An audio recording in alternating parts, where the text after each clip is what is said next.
पुंडलिक वरदार विठ्ठल श्री ज्ञानदेव तुकाराम पंढरीनाथ भगवान की जय मौली ज्ञानेश्वर महाराज की जय जगद्गुरु तुकाराम महाराज की जय बोलो रे भाई सब संतन की जय बाई बाई बाई अजून 2 शब्द सांगतो ऐकशील का तेवढं हा, ऐक ऐक ऐक ऐक ऐक मला काळ्या बाबांनी सांगितलं पंढरपूरच्या काय सांगितलं? त्या 2 हात दिले ना आपल्याला हे 2 हात कशासाठी दिले नामस्मरण करण्यासाठी टाळ्या वाजवण्यासाठी माझ्या चिमुकल्यांनी किती बारी टाळ्या वाजवल्या आज नाही का पण त्या टाळ्या मागण्या वाजायचं त्या ठिकाणी कारण आहे बाई शास्त्रीय कारण आहे सायंटिफिक रिझन आहे काय आहे सायंटिफिक रिझन आहे वैज्ञानिक कारण आहे ज्या वेळेला आपण दोन्ही हातांनी टाळ्या वाजवतो त्यावेळेस आपल्या शरीरातल्या सर्व नसा त्या ठिकाणी उद्दीपित होतात आणि शरीराचा एक व्यायाम होतो म्हणून काळ्याबाबाने एक सांगितलं की जर तुम्ही 108 वेळा विठ्ठल शब्दाचा जप केला तर विठ्ठल शब्दाच्या जपाने तुम्हाला हार्ट अटॅकचा धोका कमी राहतो माय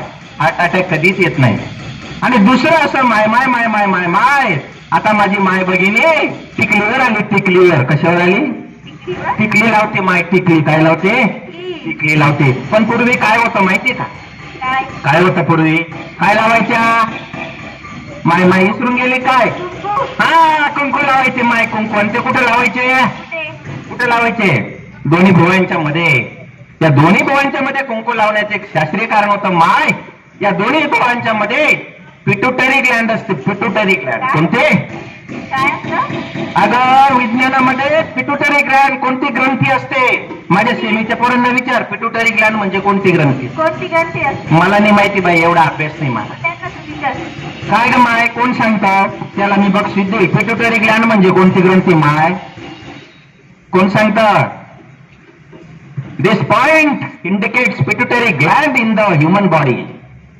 कोण सांगतात आणि जर या ह्युमन बॉडीला त्या ठिकाणी कुकू लावलं माय कुकू कोणत्या 2 गोष्टीपासून बनलेलं असतं ग माहिती का तुला एक म्हणजे चिचुका आणि दुसरं म्हणजे हळद हा चिचुका काय करतो माहितीये का इंचूचं चावलं आपल्याला इंचू माय माय साडी सारखी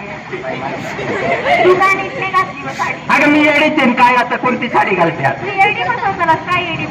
आणि लोक म्हणते बाय माय म्हणून मी येडी म्हणते मी बकळ आहे मला मोदी साहेब जर मोदींना मी आवडले तर मी काय येडी आहे का मग नाही नाही नाही ऐक माझा दृष्टांत ऐक चिचुका आणि हळदीपासून कुकू बनतं माय काय बनतं कुकू जर इंचू झोंबला आपल्याला आपला गावठी शब्द आहे माय इंचू जर चावला आपल्याला तर त्याच्यावर जर चिचुका उगाळून लावला तर ते इंचाचं विष उतरण्याची ताकद त्या चिंचुक्यामध्ये असते आणि अशा चिंचुक्या आणि हळदीपासून कुठली जखम झाली तर हळद लावतं माय या दोघांपासून त्या ठिकाणी कुंकू बनतं आणि हे कुंकू जर त्या ठिकाणी या पिट्युटरी ग्लँडला लावलं दोन्ही भुवयांच्या मध्ये माय माय माय माय माय माय माय माय कशी भावनी माता राहू दे माय माय माय कशी चिडचिड एका मिनिटात शांत झाली पाहिजे माय कशी झाली पाहिजे तिचा रागच शांत कुकामुळे पण आता बाया काय कुकू लावायचं कटाळा करत्या आणि टिकलीवर आल्या माय टिकली म्हणजे काय माहितीये का माय तुला टिकली तर टिकली नाही तर ओकली टिकली तर टिकली नाही तर ओकली ओकली हा ओकली ओकली गेली हा मग ही काय माय माझी टिकली मी 2 टिकल्या लावते माय एक काळ्या बाबाची वरची कोणत्या बाबाची माहिती जाऊ दे नको मेरे बायनो तुला कळत नाही बाई तर म्हणतात तपीला ओळखून घ्या जाय तू नको नको नको नको अगं ज्यानं ऑफर दिली तो नरेंद्र मोदी हा त्याची ती लाल टिकली माहिती का आणि मग मी लावते या 2 टिकले एक माझ्या काळ्या बाबाची एक नरेंद्र मोदीची लावते नाही ग माय नरेंद्र मोदीची नाही मग आता काय करते त्याचा फोन आला म्हणून मी सांगितलं मग मी येडीच ना माय मग कशी आहे मी बकुळा आहे हा माझं नाव बकुळा आहे बरोबर बरोबर जाऊ दे माय आपल्या विषयाकडे मग माझ्या काळ्या बाबांना सांगितलं नामस्मरण कर जगामध्ये फार गरज आहे विद्यार्थी आजच्या अवस्थेमध्ये शिक्षण घेतात पण चांगले संस्कार त्यांना त्या ठिकाणी घेण्याची गरज आहे आमचे शिक्षक बंधू सर्व विद्यार्थ्यांना चांगले संस्कार देतात 11 ते 5 ते ज्ञान त्यांनी आपल्या घरी दिलं पाहिजे माय आज जर आपण शहरातल्या शाळांचं आणि महाविद्यालयांचं निरीक्षण जर केलं तर त्या ठिकाणी काय होतं माहितीये का निरीक्षण जर केलं तर फार वाईट अवस्था आहे टीव्ही आपण बघतो पेपर आपण बघतो माय आणि त्याच्यामध्ये आपल्याला फार वेगवेगळ्या प्रकारचं उद्बोधन करण्याची गरज आहे. त्यामुळे या भावड्याच्या माध्यमातून मी एकच सांगेल माय, काय सांगेल? काय सांगते? नामस्मरण करा, देवाचं नाव घ्या आणि देवाचं नाव घेत असताना त्या ठिकाणी अभ्यासाकडे लक्ष द्या. माझ्या पुढच्या भावड्यात तेच आहे माय. गुरगुंडा म्हणजे ज्ञान होईल तुम्हाला, आणि ज्ञान कधी होईल? ज्यावेळेस तुम्ही त्या ठिकाणी परिपूर्ण व्हाल तेव्हा त्या ठिकाणी ज्ञान होणार आहे. आणि या येडीच्या भावड्यातून त्या ठिकाणी मी एकच सांगेल की मी जरी येडी असले तरी मला त्या काळ्या बाबाचा छंद आहे, मला नामस्मरणाचा छंद आहे. मी येडी असून जर नामस्मरण करते तर तुम्ही शहाणे असून तुम्हाला करायला काही होतं का? नाही. म्हणून काय करा? नामस्मरण करा. आणि नामस्मरण केल्याने त्या ठिकाणी तुमचा काय होणार आहे? खऱ्या अर्थानं उद्धार होणार आहे. 10 मिनिटं का होईना विठ्ठल नामाचा जप करा. विठ्ठल नामाचं महत्व मी सांगितलं. मी इथून निघतो आपल्या बिंबीच्या टोकापासून, फ या कंठातून निघतो आणि ल त्या ठिकाणी तोंडातून निघतो. ज्यावेळेस विठ्ठल शब्दाचा आपण उच्चार करतो त्यावेळेस आपल्याला हार्ट अटॅक येण्याची धोका कमी असतो. म्हणून 10 मिनिटं 108 माळेचा जप जर विठ्ठलाचा केला मायबाप तर त्या ठिकाणी आपल्या जीवनाचं सार्थक होईल. एवढं करत असताना या भारुडाच्या माध्यमातून मी जरी येडी असले तरी एकच सांगेल, आपल्या आईबापांची सेवा करा. शाळेत येताना आईवडिलांचं दर्शन घ्या. आपल्या गुरुजनांचं त्या ठिकाणी आज्ञा पाळा. आपल्या गुरुजनांना कधी विसरू नका. शेवटी त्यांनी दिलेलं ज्ञानच आपल्या भविष्यातली शिदोरी आहे आणि त्या ज्ञानाच्या जीवावरच आपल्याला त्या ठिकाणी आपलं भविष्य घडवता येतं. म्हणून म्हटलेलं आहे, गुरुर् ब्रह्मा गुरुर्विष्णू गुरुर्देव महेश्वरा गुरुर साक्षात परब्रह्म तस्मै श्री गुरवे नमः. माय सावती तू हातात का झाड घेतले? हातात झाड घेतलंय माय मी. कशाचं झाड आहे ते? हा, ते पण कारण अगदी महत्वाचं. हिने विचारलं हातात झाड का घेतलंय. माय माय माय माय माय आज लोक झाडं लावत नाही माय. आणि त्याच्यामुळे कोरोना काळामध्ये आपल्याला सिलेंडर द्यायची वेळ आली माय. ऑक्सिजन एक सिलेंडर केवढेच होतं माहितीये का? कशाचं सिलेंडर? गॅसचा सिलेंडर, ऑक्सिजनचं सिलेंडर मिळत नव्हता माय. न मिळाल्यामुळे माझे मायबाप त्या ठिकाणी माता माऊली मरण पावले. एक सिलेंडर 4-4, 5-5 लाखाला त्या ठिकाणी जायचा. हा ओरिजिनल ऑक्सिजन असेल तर त्या सिलेंडरची काय गरज आहे माय? म्हणून प्रत्येक माणसानं एक तरी झाड लावा. माझ्या 6वीच्या पाठ्यपुस्तकात युनिट नंबर 4 मध्ये 4.2 मध्ये मोलाईत कॅथोनी नावाचा धडा दिलाय मायबाप. त्याच्यामध्ये मोलाईत कॅथोनी हा एक आदिवासी माणूस असतो ग. कोणता? मोलाईत कॅथोनी. काय ते? त्याने ब्रह्मपुत्र नदीच्या किनाऱ्यावर त्या ठिकाणी झाडं लावले. सुरुवातीला एक झाड लावलं, हळूहळू रोज 1-1, 2-2 लावायचा. लाखो झाडं लावले आणि त्याला त्याचं कार्य बघून भारत सरकारने पद्मश्री पुरस्कार दिला मायबाप. झाडं लावले, झाडं तोडली नाही. आजकाल वाईट वाटतं, रस्त्याने जाताना सुद्धा आपण झाडाच्या फाट्या तोडून काढतो. शाळेतले झाडं तोडतो, फळांना दगड मारतो. आपल्या जर शरीराच्या अवयवांना जर मारला मायबाप तर चांगलं वाटेल नाही. म्हणून या भारुडाच्या माध्यमातून मी आज तुम्हाला 3 गोष्टी सांगणार आहे. आपल्या आईबापांचं त्या ठिकाणी आदर्श जीवनात ठेवा. गुरुजनांचे आशीर्वाद आपल्या पाठीशी असू द्या. झाडं लावा. माणसाशी माणसाप्रमाणे वागा. वैरभाव करू नका. जर तुम्ही असे वागलात, आणि सगळ्यात महत्वाची गोष्ट त्या ठिकाणी नामस्मरण करा. नामस्मरणाने त्या ठिकाणी आपल्या सर्व गोष्टी या साध्य होणार आहेत. दिवसातून 10 मिनिटं का होईना विठ्ठल नामाचा जप करा आणि त्या ठिकाणी आपल्या जीवनाचं सार्थक करा. कळलं का बाई मग येडी? हो, कळलं. कळली ना हो. बाई ग येडी? वेडी म्हणता मला वेडी म्हणता, वेडी म्हणता मला वेडी म्हणता, वेडी म्हणता मला वेडी म्हणता, वेडी म्हणता मला वेडी म्हणता, वेडी म्हणता मला वेडी म्हणता, वेडी म्हणता मला वेडी म्हणता, वेडी म्हणता मला वेडी म्हणता, वेडी म्हणता मला वेडी म्हणता. या भावनातून आपल्याला काय घ्यायचे ते घ्यावेत. केवळ कलाकृतीकडे न जाता भावनातून 3 गोष्टी घ्या. आपल्या आईवडिलांचा आदर्श, शिक्षकांचा आशीर्वाद, एक तरी झाड लावा. मोलाईत कॅथोनीचा आदर्श घ्या आणि भविष्यात उज्ज्वला. शिकून त्या ठिकाणी सुसंस्कार उचला. आपल्या गावाचं, आपल्या पंचकृषीचं नाव मोठं करा. एवढंच मी सांगतो. आणि त्या पंढरपूरच्या पांडुरंगाला त्या ठिकाणी नतमस्तक होतं. या भावनामध्ये माझ्याकडून काही चुकीच्या गोष्टी बोललेल्या गेल्या असतील तर त्या ठिकाणी मी त्या पांडुरंगाची माफी मागतो आणि माझ्या प्रथम भावनाला त्या ठिकाणी पूर्णविराम देतो. पुंडलिक वरदारी विठ्ठल श्री ज्ञानदेव तुकाराम पंढरीनाथ भगवान की जय. माऊली ज्ञानेश्वर महाराज की जय. जगद्गुरु तुकाराम महाराज की जय. सच्चिदानंद गिरोबा महाराज की जय. नित्यानंद गंगाधर स्वामी महाराज की जय. गुरुवारी निवृत्तीनाथ जी काळे महाराज की जय. बोलो रे बाई सब संतन की जय. सर्वांना माझा रामकृष्ण.